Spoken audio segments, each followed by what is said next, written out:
तो introduction to animal breeding VLDD का आज अपना क्या भाई लेक्चर 3 है। तो पहले लेक्चर में हमने क्या है कि भी जो कुछ जनरल टर्म्स के जिसके बारे में बात की थी, दूसरे लेक्चर में हमने मेथड ऑफ सिलेक्शन या बेसिस ऑफ सिलेक्शन के बारे में पढ़ा था।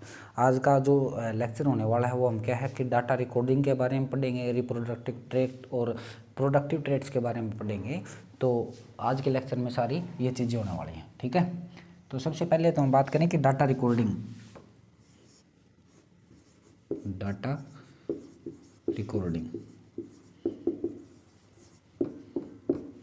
रिकॉर्डिंग का क्या मतलब होता है कि कोई भी डाटा है, चाहे वो भी मिल्क से रिलेटेड है, चाहे वो फैट परसेंटेज से रिलेटेड है, किसी भी तरह का डाटा है तो उसको हम रिकॉर्ड करके रखते हैं ना, तो उस प्रोसेस को हम क्या बोलेंगे, डाटा रिकॉर्डिंग बोलेंगे, ठीक है। तो इसके बाद मैं बात करूं कि भी ऐसी कौन कौन सी प्रोसेसेस हैं या कैसे वे हैं जिनसे हम क्या है डाटा रिकॉर्ड कर सकते हैं, कैसे मेंटेन किया जा सकता है। तो सबसे पहले हम कोई बुक बना लेते हैं बुक्स की फॉर्म में। दूसरा क्या है, कोई भी सिंगल पेजेस बना लिए तो फाइल्स की फॉर्म में हम इसको रिकॉर्ड कर सकते हैं भी, कोई हम फाइल बना लें फाइल फॉर्म में, ठीक है। इसके बाद मैं बात करूं एनवेलप्स बना लेते हैं, या फिर क्या है डिजिटल रिकॉर्डिंग कर लेते हैं। तो ये कुछ फॉर्म है जिसके द्वारा हम क्या है डाटा का रिकॉर्डिंग कर सकते हैं। या तो कोई बुक फॉर्म में हम बना लें, या क्या हम फाइल फॉर्म में कि भी हम पेजेस बना लें रोज़ के और उसको क्या है एक फाइल में अटैच कर लें। फाइल फॉर्म में बना सकते हैं, एनवेलप फॉर्म में बना सकते हैं, या डिजिटली। या आज तो कंप्यूटराइज सिस्टम हो गया ना सारा, तो सारे के सारे को डिजिटल सिस्टम में हम क्या है रिकॉर्ड कर सकते हैं। तो क्या है डिजिटल सिस्टम में, ठीक है। तो क्या हो गया भी मेथड हैं कौन कौन से ऐसे भी किस फॉर्म में हम क्या है हमारे जो डाटा है उसको रिकॉर्ड कर सकते हैं। तो ये कुछ फॉर्म है जिस फॉर्म में हम क्या अपने डाटा को रिकॉर्ड कर सकते हैं, ठीक है। अच्छा, अब मैं बात करूं कि भी जो इम्पोर्टेंस है डाटा रिकॉर्डिंग की वो क्या है, भी इम्पोर्टेंस ऑफ डाटा रिकॉर्डिंग, भी हमें ज़रूरत क्यों पड़ी डाटा रिकॉर्डिंग की, क्या क्या क्या है इसकी इम्पोर्टेंस है।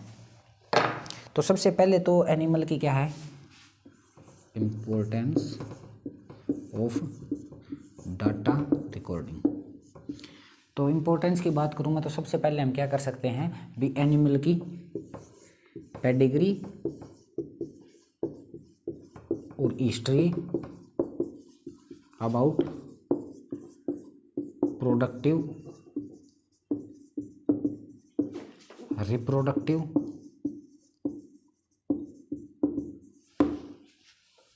एंड हेल्थ के बारे में।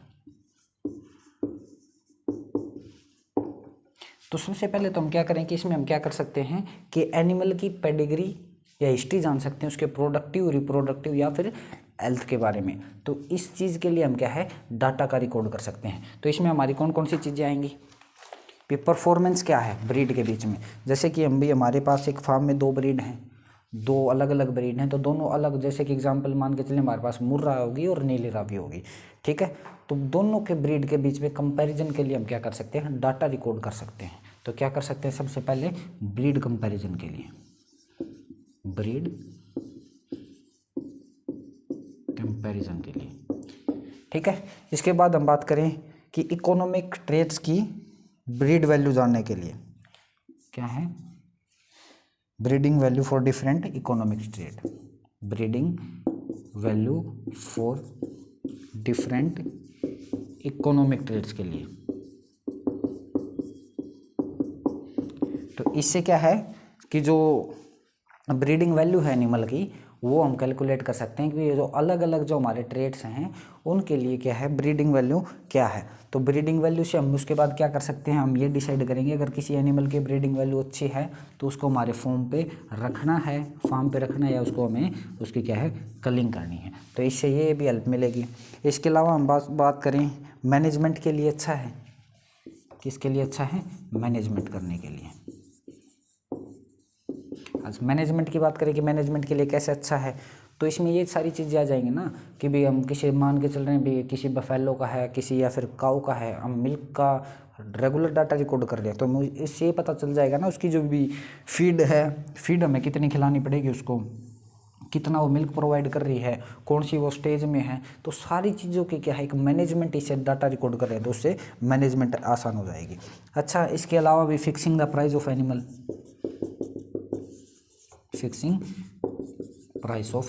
एनिमल। अच्छा, फिक्सिंग प्राइस ऑफ एनिमल की बात करें तो ये क्या है, अभी ज़्यादा दूध अगर कोई एनिमल दे रहा है तो उसका क्या है, प्राइस भी ऑटोमेटिकली ज़्यादा होगा। वो हमारे पास रिकॉर्ड होगा ना, उससे तो हम प्राइस फिक्स कर पाएंगे कि भाई ये हमारी क्या है, कंटिन्यूस ज़्यादा दूध दे रही है, तो इसका जो प्राइस है वो भी क्या होगा, ज़्यादा होगा। तो फिक्सिंग ऑफ प्राइस के लिए भी हम इसका इस्तेमाल कर सकते हैं। ठीक है, इसके अलावा हम और क्या कर सकते हैं भी, अगर हमारे पास डाटा रिकॉर्ड है तो हम कोई गवर्नमेंट एजेंसीज़ हैं उनमें भी हमने, जैसे कि कोई हमने अपनी बफेलो देखी भी जिसका मिल्क का production more than 80 kg per day है, तो हम क्या कर सकते हैं, तो जैसे हमारा जो गवर्नमेंट स्कीम्स आती हैं अलग अलग कि भी, जैसे कि हम बार बार स्कीम आती है 18 kg की, 21 kg की, 24 kg की, तो उस हिसाब से हम क्या है गवर्नमेंट स्कीम्स के अंदर उसको क्या है इन्वॉल्व कर सकते हैं। ठीक है, HLDB की अलग अलग स्कीम आती है ना मिल्क प्रोडक्शन की, तो भी जैसे कि बार बार आते हैं ये कि भी कोई गांव में बफेलो है जो 18 किलो से ऊपर दूध दे रही है, तो उसी बेस पे क्या उसको पैसे मिलते हैं भी 15,000, 20,000, 25,000 मिल्क की कैटेगरीज के बेस पर, तो उसमें हम अपने एनिमल को क्या है इन्वॉल्व कर सकते हैं। अच्छा, हम कोई रिसर्च कर रहे हैं, कोई ऐसी चीज़ें कर रहे हैं, कोई रिसर्च कर रहे हैं, कोई प्लानिंग कर रहे हैं, तो उन सारी चीज़ों में भी हमारा क्या है रिकॉर्ड क्या है ज़रूरी है। कोई सिलेक्शन कर रहे हैं तो उसमें भी हमारा क्या था, पेडिग्री की आवश्यकता थी, तो इन सारी चीज़ों के लिए क्या हम क्या है डाटा का रिकॉर्ड कर सकते हैं। ठीक है,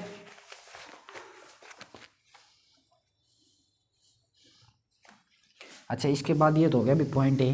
अच्छा, इसके बाद हम बात करें कि और क्या क्या चीज़ें कर सकते हैं रिकॉर्डिंग से। प्रॉपर ग्रोथ ऑफ एनिमल के लिए, प्रॉपर ग्रोथ ऑफ एनिमल के लिए, ठीक है, इसमें भी ये हेल्प करेगा। तो सबसे पहले तो हम बात करें कि भी हर एक एनिमल को क्या है, अगर हम डाटा रिकॉर्ड करेंगे तो हर एनिमल का क्या होगा, अपना एक आइडेंटिफिकेशन होगा। आइडेंटिफिकेशन हम उसका कोई टैग नंबर वगैरह वो कर लेंगे, और एनिमल का क्या होगा एक अपना आइडेंटिफिकेशन, हम पहले आइडेंटिफिकेशन करेंगे।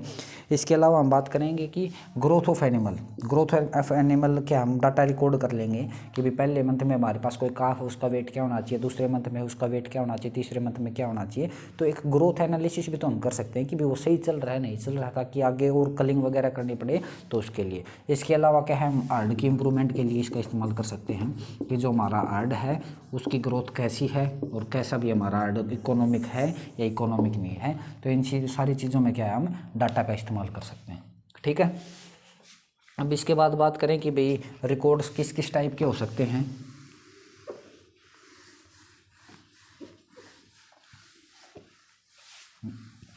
इसके बाद हम बात करेंगे type of record, type of records. Type of records की बात करें तो सबसे पहले क्या है, बर्थ रजिस्टर। सबसे पहले हम क्या है बर्थ रजिस्टर बनाएंगे। जैसे ही एनिमल का बर्थ हुआ तो उस टाइम क्या है एक रजिस्टर, अलग चीज़ का एक रजिस्टर बनाएंगे। हर चीज़ का अपना एक अलग रजिस्टर होना चाहिए, ताकि एक तो चीज़ों में क्या कॉम्प्लिकेशन ना हो, अलग अलग चीज़ें हमारी क्या है आइडेंटिफाई हो जाए। तो बर्थ जो रजिस्टर बनाएंगे सबसे पहले तो हम क्या करेंगे भी, जैसे कि डेट ऑफ बर्थ लिखेंगे, डेट ऑफ बर्थ लिखेंगे, उसमें हम सेक्स लिखेंगे भी, मेल है फीमेल है क्या है। अच्छा, उसका वेट लिखेंगे भी, जो वेट है एनिमल का वो क्या है। ठीक है, इसके अलावा हम बात करें कि काफ को एक हम नंबर देंगे भी, टैग नंबर आइडेंटिफिकेशन के लिए। तो ये सारी चीज़ें क्या हम एक बर्थ रजिस्टर बनाएंगे, उसमें इन्वॉल्व करेंगे भी, डेट ऑफ बर्थ क्या है, ठीक है, एनिमल की सेक्स कौन सा है, मेल है फीमेल है, ब्रीड का अगर डिफरेंशिएशन है, हमारे पास कई ब्रीड है, ब्रीड लिख सकते हैं हम। वेट है एनिमल का भी, at the time of calving भी उसका वेट क्या है, उसका टैग नंबर क्या है। वेट भी किस लिए इम्पोर्टेंट है, एक तो इसलिए इम्पोर्टेंट है अभी कितना उसको मिल्क पिलाना है, कितना उसको कोलेस्ट्रॉल पिलाना है, और आगे क्या क्या उसको फीड देनी है उस हिसाब से भी। इसके बाद हम बात करें कि भी, अच्छा जैसे ही बर्थ हुई तो एक आपने प्रोसेस सुनी होगी डीऑर्निंग भी, या तो केमिकल मेथड इस्तेमाल कर सकते हैं या फिर ओट आयरन का इस्तेमाल करते हैं डीऑर्निंग के लिए। जो उसके सींग हैं उनको तल देते हैं, तो डीऑर्निंग भी करनी पड़ती है। तो ठीक है, तो हम बात करें अभी डाटा रिकॉर्डिंग की। तो बर्थ रजिस्टर का मैं हो गया सबसे पहले, उसके बाद आता है ग्रोथ रजिस्टर। ग्रोथ रजिस्टर में वही बात की थी भी मैंने कि भी एक क्राइटेरिया होगा कि किस ब्रीड के काफ का अप्रोक्स बॉडी वेट क्या होना चाहिए, कैसी उसकी ग्रोथ चल रही है, चाहे हमारे पास कोई फर हो उसकी ग्रोथ कैसी चल रही है। तो जब कोई भी फार्म हम क्रिएट करते हैं, कोई भी डेयरी फार्म करते हैं, तो वो चीज़ें सारी होनी चाहिए, तभी तो एक फार्म क्या है एक इकोनॉमिक लेवल पे जाएगा। अगर कोई काफ उस लेवल तक हमारा नहीं जा पा रहा है तो उसको हम क्या कर देंगे, कल कर देंगे। ठीक है, तो हमारा इसके अलावा क्या हो गया, एक ग्रोथ रजिस्टर हो गया, अभी उसमें डेट एंड मेजरमेंट आ जाएंगे। ठीक है, इसके अलावा हमारा हो गया ओपीडी रजिस्टर, या फिर क्या है ट्रीटमेंट का रजिस्टर, डेली ट्रीटमेंट रजिस्टर। अच्छा, ट्रीटमेंट रजिस्टर में अब हम क्या क्या लिखेंगे, सबसे पहले तो भी डेट लिखेंगे, फिर भी एनिमल कौन सा है, उसकी स्पीसीज़ क्या है, क्या उसको बीमारी है और क्या हमने उसका ट्रीटमेंट किया है। ठीक है, तो ये सारी चीज़ें हम क्या है ओपीडी रजिस्टर में भी डेट लिखिए, किस डेट को हमने इस एनिमल है भी आज की डेट में किस किस एनिमल का ट्रीटमेंट किया है। उसका टैग नंबर लिख लेंगे आइडेंटिफिकेशन के लिए भी, उसको क्या डिजीज़ है, क्या कंडीशन है और उसका हमने ट्रीटमेंट किया है। तो सारी चीज़ें हमारे पास होनी चाहिए ना, हमने भाई क्या क्या चीज़ें इन्वॉल्व की हैं उसमें। ठीक है, इसके बाद हम बात करें कि हर्ड के स्ट्रेंथ का रजिस्टर बना सकते हैं, heard strength register. Heard strength register की बात करें तो भी इसमें सारी चीज़ें ऐसे हो जाएंगी भी कितने हमारे पास ड्राई काउज हैं, कितने हमारे पास मिल्क काउज हैं, कितनी ऐसी काऊ हैं जो दूध दे रही हैं प्रेग्नेंट हैं, कितनी ऐसी काऊ हैं जो ड्राई स्टेट में हैं। ठीक है, कितनी ऐसी हमारे पास इफर है जो भी जिन प्रेग्नेंट हैं। तो ये सारी चीज़ें क्या है हर्ड की स्ट्रेंथ का एक हमारे पास रजिस्टर होना चाहिए। ठीक है, तो एक ये रजिस्टर हो गया। उसके बाद हो गया milk recording register, milk recording register. अच्छा, मिल्क रिकॉर्डिंग रजिस्टर जो इसमें क्या मिल्क की रिकॉर्डिंग करेंगे, डेली करेंगे, सुबह शाम दोनों टाइम करेंगे। तो भी जितना भी हमारा एक्यूरेट लिखेंगे, हम ऐसा नहीं कि हम अप्रोक्सीमेट लिख दिया। तो एक तो क्या है हमारा उसके डेली के हमें ये पता चल जाएगा भी हमारे फार्म पे कितना मिल्क का प्रोड्यूस हो रहा है, प्रोडक्शन हो रहा है, कितना मिल्क का हमारा प्रोडक्शन हो रहा है, क्या हमारा फार्म इकोनॉमिक है कि नहीं है, पेडिग्री मेंटेन करने में भी हेल्प करेगा, टोटल मिल्क निकालने में भी हेल्प करेगा, लैक्टेशन जो यील्ड है उसका पता चलेगा, ताकि हम आगे जो सिलेक्शन करवा रहे हैं उसमें भी हमारी ये हेल्प करें। ठीक है, इसके बाद बात करें कि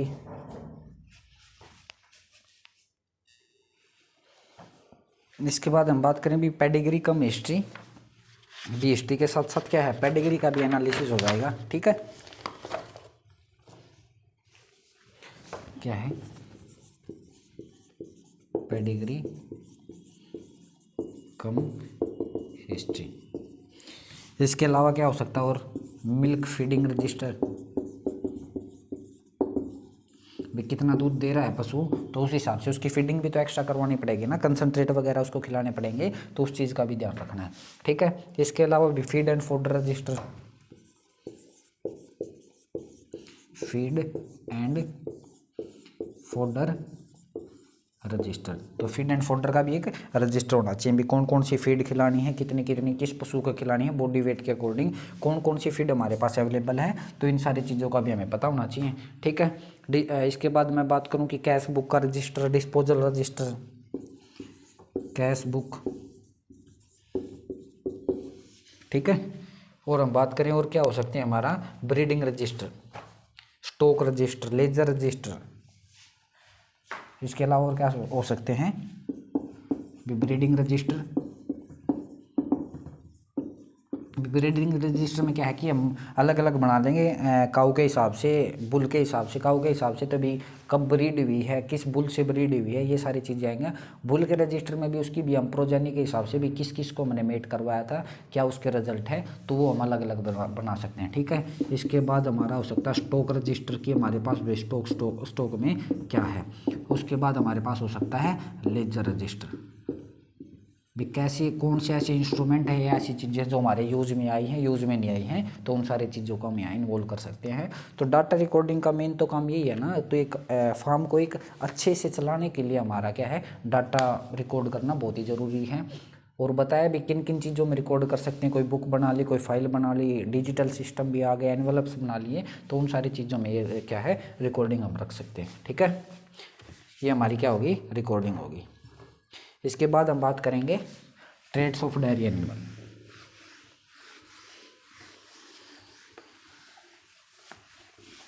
कि कौन कौन से ट्रेड्स हैं जो एक डायरी एनिमल में होने चाहिए और क्या क्या देखकर हम उसको सिलेक्ट करेंगे। ठीक है, तो दो तरह के ट्रेड्स होते हैं। पहले तुम बात करें traits of dairy animal. Trait of dairy animal की बात करें तो कुछ ट्रेट होते हैं जो डायरेक्टली क्या है ऑब्जर्व्ड हैं, डायरेक्टली ऑब्जर्व्ड ट्रेट्स। ऐसे ट्रेट्स जो क्या है डायरेक्टली ऑब्जर्व्ड है। इसकी मैं बात करूं तो सबसे पहले जैसे भी बर्थ वेट हो गया, body weight at time of birth, तो ऐसे ट्रेट्स जो क्या है डायरेक्टली हमारे हमको विजिबल हैं, भी उन सारे को हम क्या किस में रखेंगे, डायरेक्टली ऑब्जर्व ट्रेट्स में। जैसे कि भी हमें पता चल गया भी बॉडी वेट क्या है एनिमल का।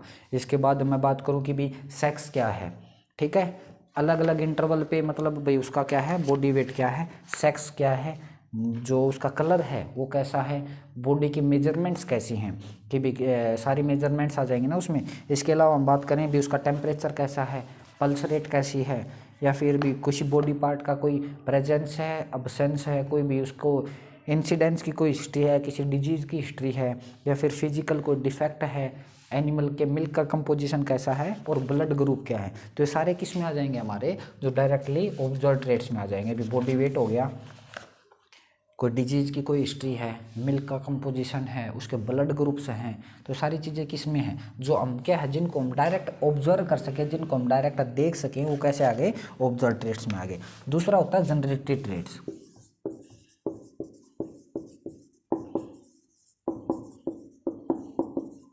जनरेटेड ट्रेट्स वो ट्रेट हैं जो इनको हम क्या है खुद जनरेट करेंगे। ठीक है, जैसे कि कल हमने बात की थी, जैसे कि AFC की बात की थी, एज एट फर्स्ट काविंग, ये क्या है जनरेटेड ट्रेट्स है, हमने जनरेट किया है ना। इसके अलावा भी एज एट सेक्सुअल मैच्योरिटी क्या है, सर्विस पीरियड कितना है, या फिर हम बात करें जेस्टेशन पीरियड कितना है, या फिर काविंग इंटरवल कितना है, ये सारी चीज़ें किस में आ जाएंगी, जनरेटेड ट्रेट्स में आ जाएंगी। सबसे पहले एज एट सेक्सुअल मैच्योरिटी,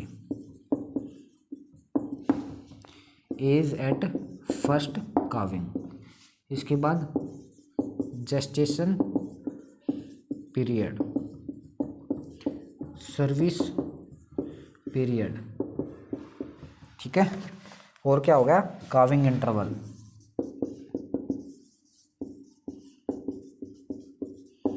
तो जब हम बेसिक टर्म्स के बारे में बात कर रहे थे, इन टर्म्स के बारे में बता रहा हूँ, वहाँ पे एक चीज़ छोड़ दी थी हमने, जेस्टेशन पीरियड। जेस्टेशन पीरियड का क्या मतलब होता है, सक्सेसफुल कंसेप्शन के बाद और डिलीवरी तक का जो टाइम होता है ना, भी पेट में बच्चा कितने समय तक रहा है, साधारण भाषा में बात करें तो उस पीरियड को हम क्या कहेंगे, जेस्टेशन पीरियड कहेंगे। अलग अलग एनिमल में अलग अलग होता है, वो भी मैं आपको बताऊंगा भी किस एनिमल में कितना होता है, आगे इस बारे में बात करेंगे। काविंग इंटरवल, इसके बाद अगर बुल के लिए बात करें तो होता है फर्टिलिटी इंडेक्स, फर्टिलिटी इंडेक्स। अच्छा, इसकी बात करें फर्टिलिटी इंडेक्स की बात करें, फर्टिलिटी इंडेक्स होता क्या है, फर्टिलिटी इंडेक्स का मतलब है कि number of conception divided by number of insemination into 100। तो फर्टिलिटी इंडेक्स का क्या मतलब है, number of conception divided by number of insemination into 100। Fertility index की बात करेंगे, जैसे हम मान के चले भी हमने 10 एनिमल को इंसेमिनेट किया था, कितने एनिमल को इंसेमिनेट किया है, 10 एनिमल को हमने इंसेमिनेट किया है, उसमें से क्या है 5 कंसेप्ट कर गए।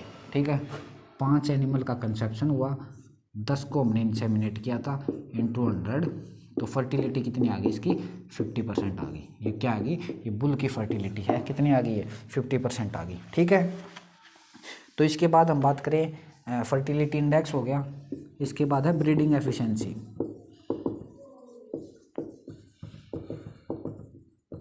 ब्रीडिंग एफिशिएंसी के लिए 2-3 फॉर्मूले हैं, उन पे ज़्यादा ध्यान नहीं देना है। जैसे तोमर फार्मूला है काऊ के लिए, वही उसी का फॉर्मूला है बफेलो के लिए, और इसके अलावा एक फॉर्मूला है विल्कोक्स का फॉर्मूला। ठीक है, तो ये सारी चीज़ें क्या हैं हमारे आगे ट्रेट्स ऑफ डायरी एनिमल, जिसमें डायरेक्टली ऑब्जर्व ट्रेट्स हैं और दूसरा क्या है जनरेटेड ट्रेट्स हैं। तो इनका हमें पता होना चाहिए कौन कौन से ट्रेट्स हैं। ठीक है,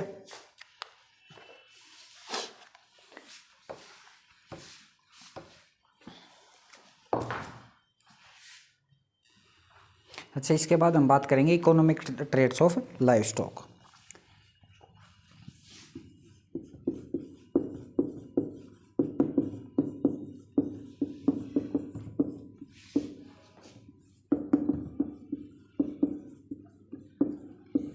इसमें जब हमने इकोनॉमिक ट्रेड का बात इतनी देर से बात कर रहे हैं, इकोनॉमिक ट्रेड का मतलब क्या होता है? ऐसे ट्रेड्स जो क्या है फायदे के लिए हो, इकोनॉमिक्स के लिए हो, ऐसे ट्रेड्स क्या हो गए? इकोनॉमिक ट्रेड है। जो भी लॉस या फिर क्या है हमारा जो प्रॉफिट है उसको शो करें, वो कैसे ट्रेड हो गए? इकोनॉमिक ट्रेड हो गए सारे। ठीक है, इसमें मैंने बताया था कि जहाँ पे जनरल टर्म्स की बात की थी वहाँ पे हमने बताई थी दो तरह के ट्रेड होते हैं, एक सब्जेक्टिव और एक कौन से थे? ऑब्जेक्टिव।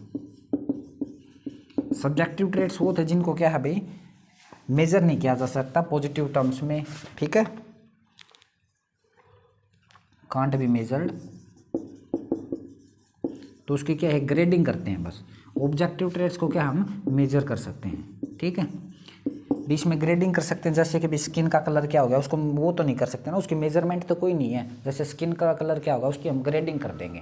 बहुत ज़्यादा ब्लैक है तो 10 हो गया, अभी एक्सीलेंट है थोड़ा कम ब्लैक है 9 हो गया 8 हो गया, ऐसे मेज़र नहीं कर सकते। ऑब्जेक्टिव ट्रेड से उनको मेजर कर सकते हैं, जैसे कि हमारी मिल्क यील्ड हो गई तो इसको हम क्या है इसको हम मेजर कर सकते हैं। ये सारे क्या हो गए? ऑब्जेक्टिव ट्रेड्स हो गए। इसके अलावा मैं बात करूँ क्या है? बॉडी वेट हो गया।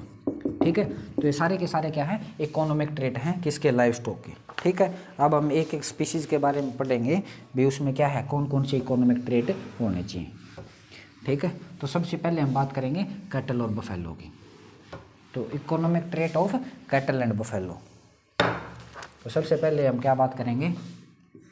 कैटल एंड बफेलो की। इसमें भी सबसे पहले क्या हो गया हमारे? Objective traits. Objective traits, objective trait में मैं बात करूँ सबसे पहले जैसे कि ग्रोथ के ट्रेड्स हो गए। ठीक है, ग्रोथ में हमारी क्या आ गई? Birth weight.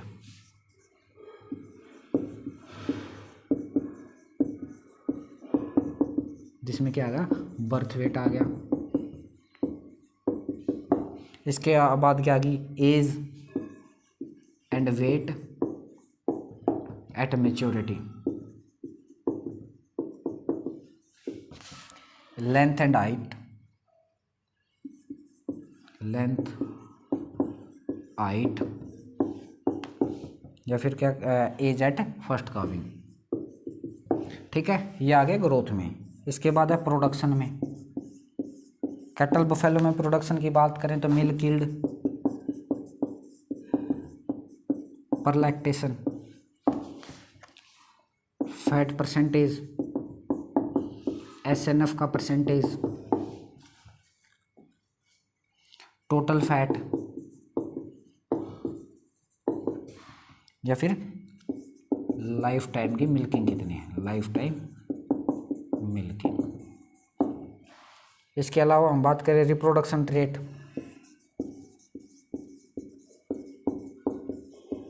जेस्टेशन पीरियड कितना है।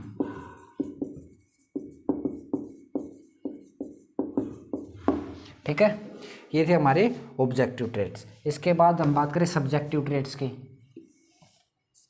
सब्जेक्टिव ट्रेड्स, तो सब्जेक्टिव ट्रेड्स में क्या क्या आ जाएंगे? ऑर्डर का कैसा प्लेसमेंट है, order placement, tit placement, structure कैसा है, बॉडी कैरेक्टर कैसे हैं, और क्या आ जाएगा? बॉडी का रेजिस्टेंस कैसा है।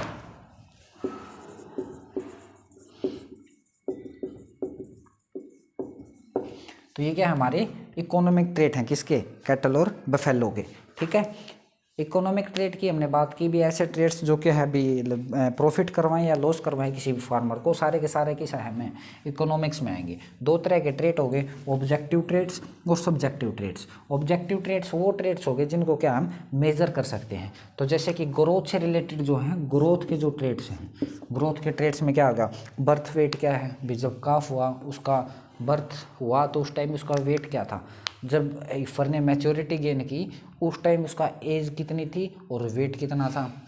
लेंथ क्या है, हाइट क्या है, या फिर एज एट फर्स्ट काविंग क्या है। ठीक है, तो ये सारी चीज़ें किस में आ जाएंगी, ग्रोथ रेट में आ जाएंगी। इसके बाद मैं बात करूँ प्रोडक्शन रेट की, तो प्रोडक्शन रेट में भी मिल्क यील्ड पर लैक्टेशन कितनी है, पर डे मिल्क कितना है, फैट का परसेंटेज कितना है, फैट का टोटल यील्ड कितना है, एसएनएफ का परसेंटेज कितना है, या लाइफ टाइम में उसकी है मिल्किंग कितनी है। ठीक है, रिप्रोडक्टिव ट्रेट्स में जैसे कि भाई जेस्टेशन पीरियड क्या है, जैसे कि भाई काऊ का हो गया 9 मंथ, बफेलो का हो गया 10 मंथ। ठीक है, सब्जेक्टिव ट्रेट्स, अडर की प्लेसमेंट कैसी है, टीट की प्लेसमेंट कैसी है, इसको हम देखिए डायरेक्टली डिफाइन तो नहीं कर सकते, मेजर नहीं कर सकते, पर एक हम आइडियल मान के चलते हैं ना कि भी थनों के बीच में अच्छा गैप होना चाहिए, टाइट अडर होनी चाहिए, तो ये सारी चीज़ें किस में आ जाएंगी, सब्जेक्टिव ट्रेट्स में आ जाएंगी। स्ट्रक्चर कैसा है, बॉडी के कैरेक्टर कैसे हैं, कैपेसियस बॉडी है कि नहीं है, ब्रीड के कैरेक्टर कैसे हैं, तो ये सारी चीज़ें कैसे होनी चाहिए, सब्जेक्टिव ट्रेट्स में आती हैं। ठीक है, जैसे कि बफेलो की मैं बात करूं, बफेलो के लिए जैसे कि भी हम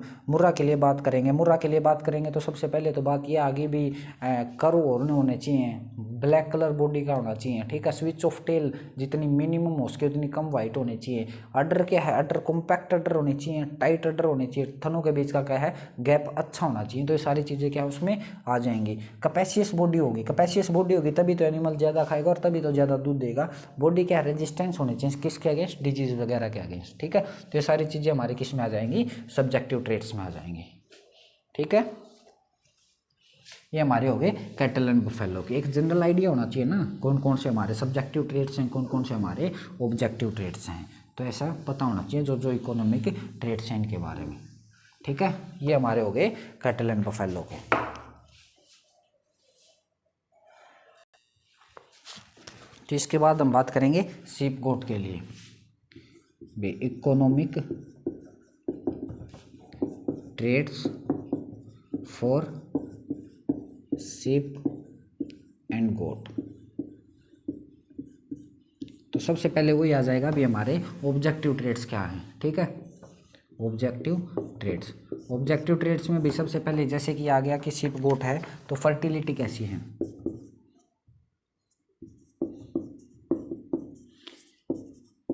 फर्टिलिटी में हमारे आ गया कि लैम्स या किड कितने दे रहे हैं, लैम्स या किड्स कितने हैं, भी ट्विन लेके आ रहे हैं, ट्रिपलेट लेके आ रहे हैं, तो जैसे कि भी आपने देखा होगा शीप और गोट में तो ये कंसिस्टेंटली आपको देखने को मिलता है, ट्विन्स लेके आते हैं या ट्रिपलेट्स लेके आते हैं, तो जितने ज़्यादा बच्चे होंगे उतना ज़्यादा अच्छा है ना। इसके बाद हम बात करें भी वही आ गया बर्थ वेट कितना है। ठीक है, विनिंग पे वेट कितना है,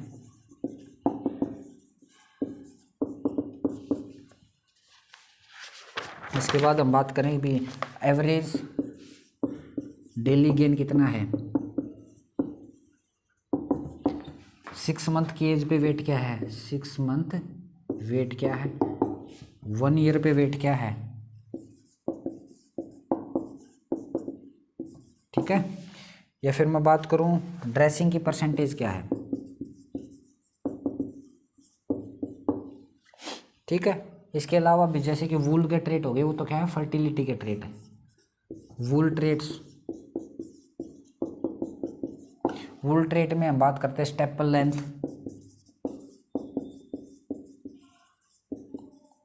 फाइबर की डायमीटर, इसके अलावा बात करें फ्लीस का वेट कितना है, जो टोटल वूल उतरी है उसका वेट कितना है, मॉड्यूलेशन क्या है, और क्रिम्स। ठीक है, सब्जेक्टिव ट्रेट्स में बात करें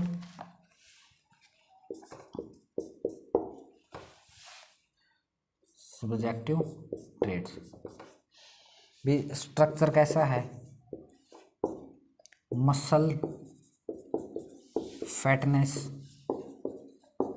ब्रीड कैरेक्टर, और क्या है रेजिस्टेंस, बॉडी रेजिस्टेंस। तो ये सारे किसके हैं, ये सारे के सारे किसके हैं, शीप और गोट के हैं। सबसे पहले ऑब्जेक्टिव ट्रेट्स, ऐसे ट्रेट्स जिनको हम क्या है ऑब्जर्व कर सकते हैं फर्टिलिटी में, लैम्स या किड्स कितने लेके आ रहे हैं, जितने ज़्यादा लेके आएंगे उतना ज़्यादा अच्छा है। बर्थ वेट कितना है, विनिंग वेट कितना है, विनिंग एक टर्म आ गई, वीनिंग का मतलब क्या होता है, जैसे कि भी कुछ टाइम के बाद माँ से बच्चे को जो अलग करते हैं ना, इस प्रोसेस को वीनिंग कहते हैं। जो छोटा काफ है, छोटा लैम है, छोटा किड है, उसको कुछ टाइम के बाद सेपरेट कर देते हैं मदर से, तो इस प्रोसेस को क्या कहते हैं, वीनिंग कहते हैं। तो वीनिंग के टाइम उसका वेट कितना है और रोज़ का डेली का गेन कितना है, भी कितना खा रहा है और कितना वो बॉडी वेट ले पा रहा है।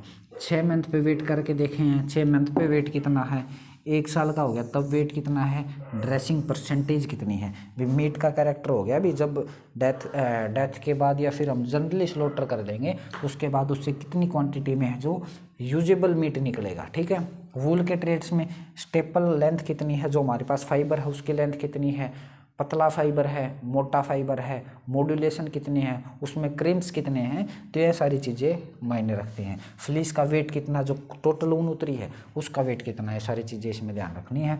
सब्जेक्टिव ट्रेड्स में मैं बात करूँ तो वही चीज़ आ जाएंगी भी, स्ट्रक्चरल साउंडनेस कैसी है एनिमल की, कैसा आपको दिखाई दे रहा है। इसके अलावा हम बात करें कि बॉडी पे फैटनेस कितनी है, क्योंकि मीट के लिए यूज़ हो रहे हैं, ब्रीड के कैरेक्टर क्या हैं और बॉडी का रेजिस्टेंस क्या है। तो ये सारे इकोनॉमिक ट्रेड किसके हैं, ये सारे इकोनॉमिक ट्रेड्स हैं शीप एंड गोट के। ठीक है। तो ये सारे इकोनॉमिक ट्रेड्स हमारे किसके हो गए, शीप एंड गोट के।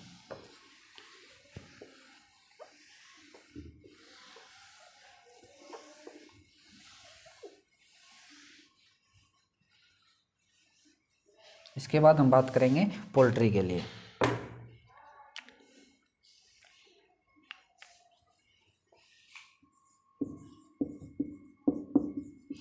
पोल्ट्री के लिए हमारे जो इकोनॉमिक ट्रेड हैं वो क्या क्या हैं, तो objective trade for layer,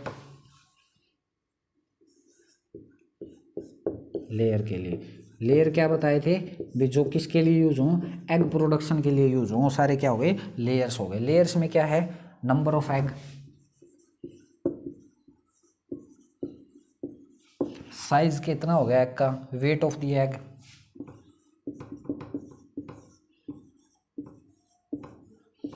quality कैसी है एग की, और इसके साथ साथ शेप कैसी है एग की। तो ये सारे किस में आ गए, लेयर में आ गए, ऑब्जेक्टिव ट्रेट ऑफ लेयर। इसके बाद बात करें ऑब्जेक्टिव ट्रेट ऑफ ब्रॉयलर्स, भी ऐसे जिनका क्या है, डायरेक्ट मीट यूज होता है, खुद का बॉडी वेट कितना है, कार्कस बॉडी वेट कितना है। इसके अलावा बात करें कि शैंक की लेंथ क्या है,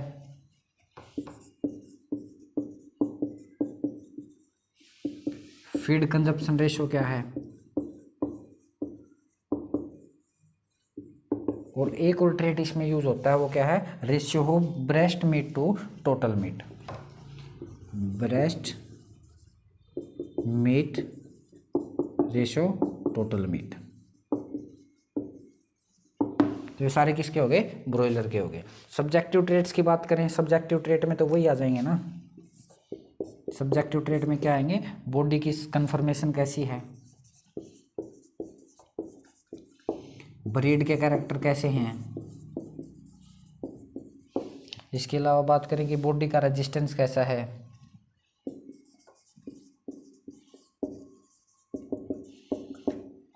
और परसिस्टेंस है क्या, एग लेइंग के लिए, एग लेइंग के लिए। तो सारे क्या हैं, फिर पोल्ट्री के लिए कौन कौन से इकोनॉमिक ट्रेड्स हैं। सबसे पहले तो जब जनरल टर्म्स बताई थी वहाँ पे बताते हैं लेयर्स और ब्रॉयलर्स दो तरह के होते हैं। लेयर कौन से होते हैं, जो क्या है अंडा देते हैं, और ब्रॉयलर क्या होते हैं जो डायरेक्ट खुद क्या है मीट कंजप्शन के लिए होते हैं। तो जो लेयर हैं जो अंडा देंगे उनके लिए क्या है मायने रखेगा कि भाई कितने नंबर ऑफ एग दे रहे हैं, एक पर्टिकुलर टाइम में एग दे रहे हैं, तो उसका वेट क्या है एग का, ठीक है, या फिर शेप क्या है एग का, और क्वालिटी कैसी है, उसमें योक वगैरह क्या है, प्रोटीन लेवल क्या है, ये सारी चीज़ें मायने रखेंगे। ब्रॉयलर की बात करें तो ब्रॉयलर क्या है, मीट के लिए यूज़ होगा, तो खुद उसका बॉडी वेट क्या है, कार्कस का बॉडी वेट क्या है, यूजेबल जो आएगा उसका बॉडी वेट क्या है, शैंक की लेंथ क्या है, कितना उसने फीड कंज्यूम किया है और कितना उसने बॉडी वेट गेन किया है, ब्रेस्ट का मीट रेशो टोटल मीट क्या है, ठीक है। और सब्जेक्टिव ट्रेट में तो सारे वही आ जाएंगे, बॉडी की conformation, breed character, body resistance, egg continuous ले कर रहे हैं कि नहीं ले कर रहे हैं। तो ये सारे क्या आ गए, अब हमारे इकोनॉमिक ट्रेट आ गए। इकोनॉमिक ट्रेट हैं जितने भी, चाहे हमारे शीप गोट के हैं, कैटल बफेलो के हैं और पोल्ट्री के हैं, कौन कौन से इकोनॉमिक ऐसे ट्रेड्स हैं जिन पे हमें फोकस करना है। ठीक है, तो ये सारे क्या आ गए, इकोनॉमिक ट्रेड्स हमारे खत्म हो गए। ठीक है, इसके बाद हम बात करेंगे ब्रीडिंग से रिलेटेड भी, जैसे इन breeding, out breeding, cross breeding, line breeding, सारी इन चीज़ों के बारे में बात करेंगे अभी। ठीक है,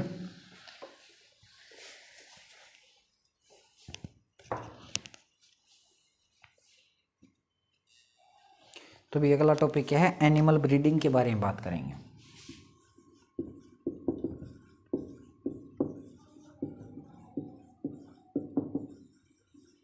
एनिमल ब्रीडिंग की बात करें तो भी सबसे पहले तो हम भाई जो ब्रीडिंग है वो करवा क्यों रहे हैं, सिस्टम भी। ब्रीडिंग का मतलब क्या है, एनिमल की ब्रीडिंग का मतलब है कि जेनेटिक्स के जितने भी फंडामेंटल लॉ हैं, रेगुलेशंस हैं, उनका यूज़ कैसे करना है।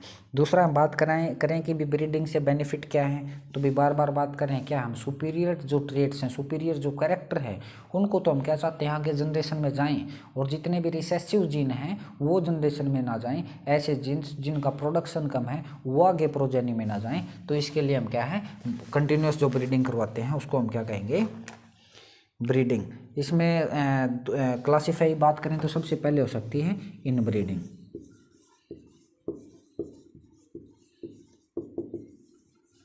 फिर नाम से पता चल रहा है इन ब्रीडिंग। इन ब्रीडिंग का क्या मतलब है, जो क्लोजली रिलेटेड एनिमल्स हैं, क्लोजली रिलेटेड, चाहे वो एंसेस्टर्स हैं, चाहे वो भी खुद के डॉटर हैं, उनके साथ हम क्रॉस करवाएं ना, वो सारा किस में आ जाएगा, इन ब्रीडिंग में आएगा। तो क्या है, मेटिंग ऑफ मोर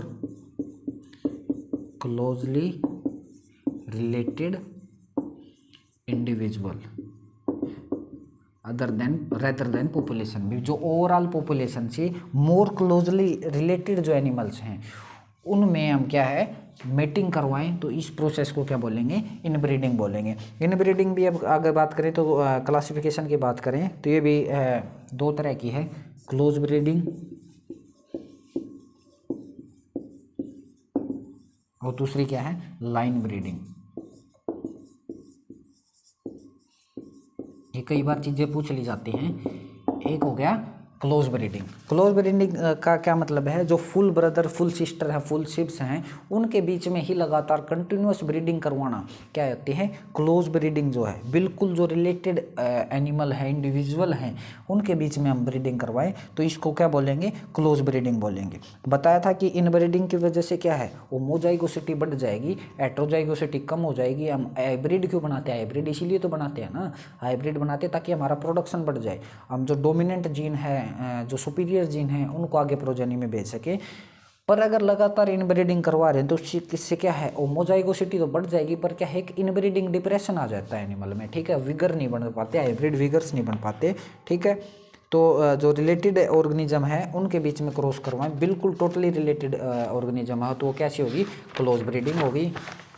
इसकी डिसएडवांटेज बात करें तो इसमें क्या है कि भी डिजीज कंडीशंस आ जाते हैं बहुत बार रिसेसिव जीन्स के साथ। दूसरा हम बात करें कि इससे क्या है, रिप्रोडक्शन फेलियर काफ़ी ज़्यादा देखने को मिलते हैं। एडवांटेजेस की बात करें तो इसमें क्या है कि हम क्या भी एलिमिनेट कर सकते हैं, जो रिसेसिव जीन हमें अगर प्रोजेनी में मिल गए उसको एलिमिनेट कर सकते हैं। इसके अलावा भी जो मोर यूनिफॉर्म प्रोजेनी क्रिएट होगी, इससे भी हमारे पास भी कोई सुपीरियर मेल है, सुपीरियर फीमेल है, हम लगातार उसी से क्रॉस करवा रहे हैं तो एक यूनिफॉर्म तो हमें लाइन मिल जाएगी।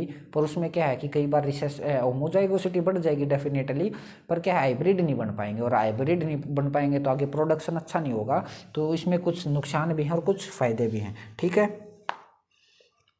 अच्छा इसके बाद हम बात करें लाइन ब्रीडिंग।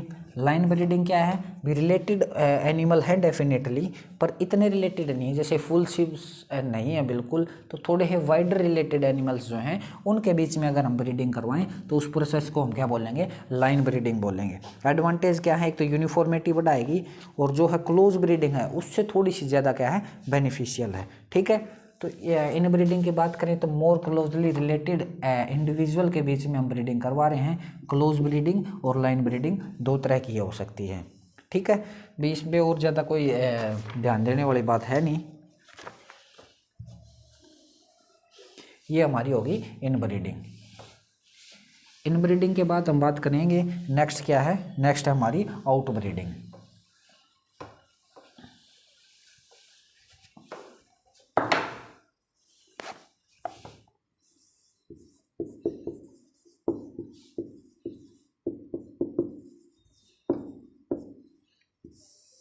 ये हमारी क्या है, आउट ब्रीडिंग। आउट ब्रीडिंग की बात करें तो ये भी अनरिलेटेड एनिमल्स के बीच में जो क्रॉस करवाएंगे, अनरिलेटेड एनिमल्स के बीच में जो हम ब्रीडिंग करवाएंगे,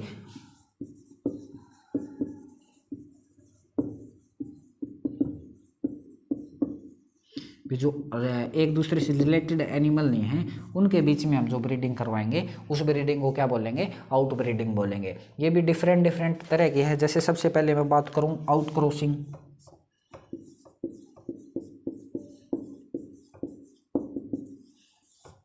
ठीक है, आउट क्रॉसिंग का क्या मतलब है, अनरिलेटेड प्योर ब्रीड के एनिमल्स के बीच में क्रॉस करवाना, cross between unrelated animal of same breed.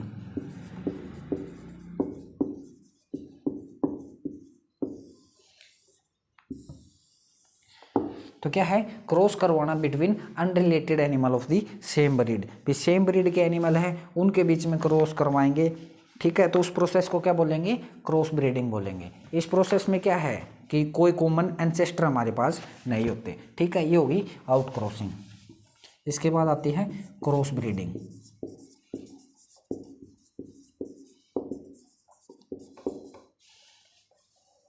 Mating of different breed.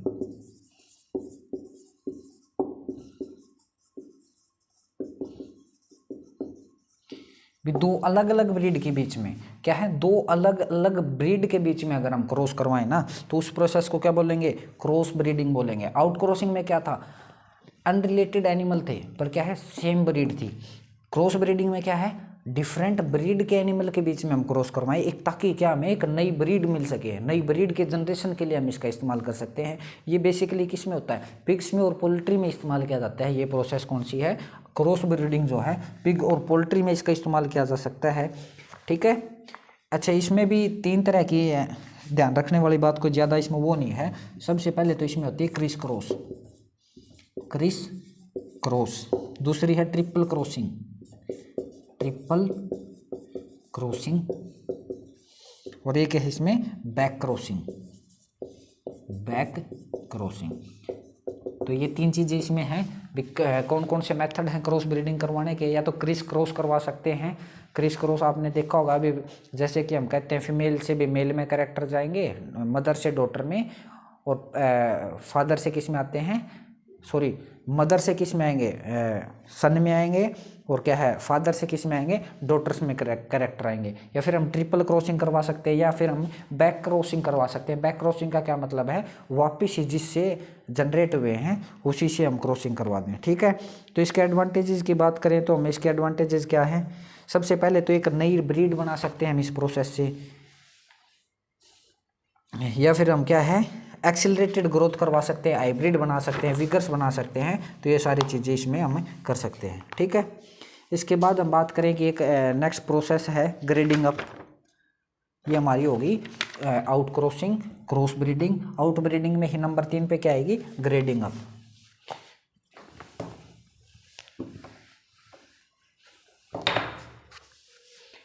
ये 1 2 और नंबर 3 पे क्या आएगी, ग्रेडिंग अप। और एक और इसमें क्या है, स्पीसीज हाइब्रिडाइजेशन।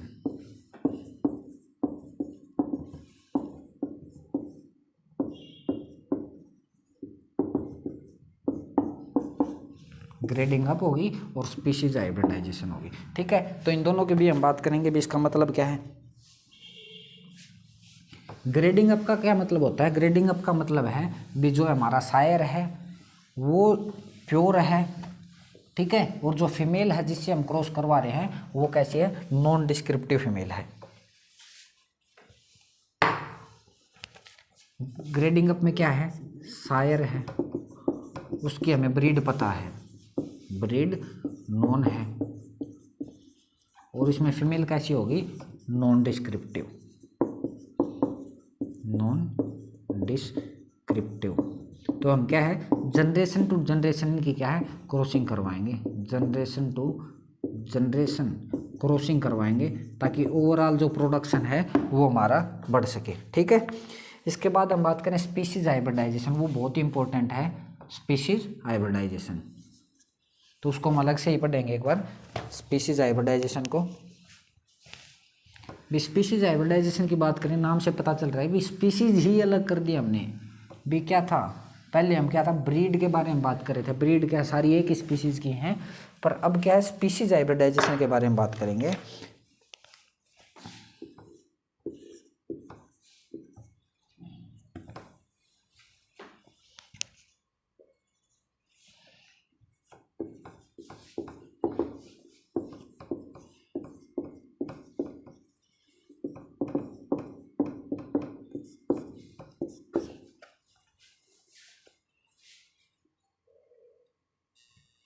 तो स्पीशीज हाइब्रिडाइजेशन में क्या है, दो डिफरेंट स्पीशीज के बीच में हम क्रॉस करवा दें तो उस प्रोसेस को क्या बोलेंगे, स्पीशीज हाइब्रिडाइजेशन बोलेंगे। ठीक है, जैसे आपने सुना होगा मेल डोंकी, जिसको क्या बोलते हैं, जैक,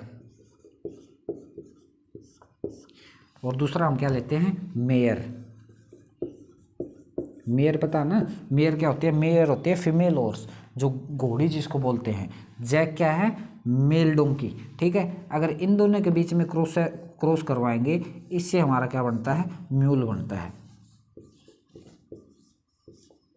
ठीक है, इससे हमारा क्या बनेगा, म्यूल बनेगा। म्यूल में नंबर ऑफ क्रोमोसोम क्या है, 63। ये क्या होते हैं, मेल फीमेल डिफरेंशिएशन है, पर एनिमल फर्टाइल नहीं है, एनिमल स्ट्राइल होगा। एनिमल कैसा होगा, स्ट्राइल होगा। ठीक है, ये तो क्या हो गया, म्यूल बन गई। CS के साथ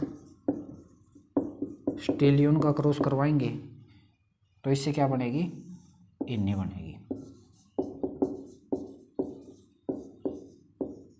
ये भी कैसी है, स्ट्राइल है। ठीक है, तो स्पीशीज हाइब्रिडाइजेशन का क्या मतलब है, स्पीशीज हाइब्रिडाइजेशन का मतलब है कि दो डिफरेंट स्पीशीज के बीच में हम क्रॉस करवा दें। ठीक है, जैसे कि जैक मेल डोंकी और मेयर के बीच में क्रॉस करवाएंगे, उससे क्या बनेगा, म्यूल बनेगा। CS और स्टेलियन के बीच में अगर हम क्रॉस करवाएंगे, उससे क्या है, हमारी इन्नी बन जाएगी। तो ये सारी चीज़ें हमें ध्यान रखनी है कि जितने भी बताए cross breeding, out crossing, grading up, ये इसमें थोड़ा सा इंपॉर्टेंट है। ये कई बार पूछ ली जाती है भी, जैसे कि भी म्यूल है वो किस किस के क्रॉस से बना है, इन्नी है वो किस किस के क्रॉस से बनी है, इन्नी में क्रोमोसोम नंबर क्या है, 63 है, म्यूल में क्या है, 63 है। आगे भी मैं एक बार बात करूंगा सारे के सारे एनिमल के क्रोमोसोम नंबर की और जेस्टेशन पीरियड की, वो आप अगले लेक्चर में देख सकते हैं। ठीक है, तो ये हमारा जितना भी पोर्शन था ना रिलेटेड टू भी जनरल एनिमल ब्रीडिंग, चाहे वो हमारे भी मेथड ऑफ ब्रीडिंग थे, चाहे हमारी जनरल टर्म्स थी, हमने डाटा रिकॉर्डिंग की बात करी, ब्रीडिंग की बात करी, तो ये सारी चीज़ें क्या है, एक जनरल वे में आ गई। इसके बाद हम जो हमारा सबसे इंपॉर्टेंट टॉपिक है ना एनिमल ब्रीडिंग का, जो क्या है, ब्रीड्स हैं, अलग अलग ब्रीड है, चाहे वो कैटल की ब्रीड है, बफेलो की हैं, शीप की हैं, गोट की हैं, इवन पिग की, पोल्ट्री की। तो जो सबसे इंपॉर्टेंट टॉपिक है, तो अगले लेक्चर्स में क्या है, हम ब्रीड्स के बारे में बात करेंगे। ठीक है।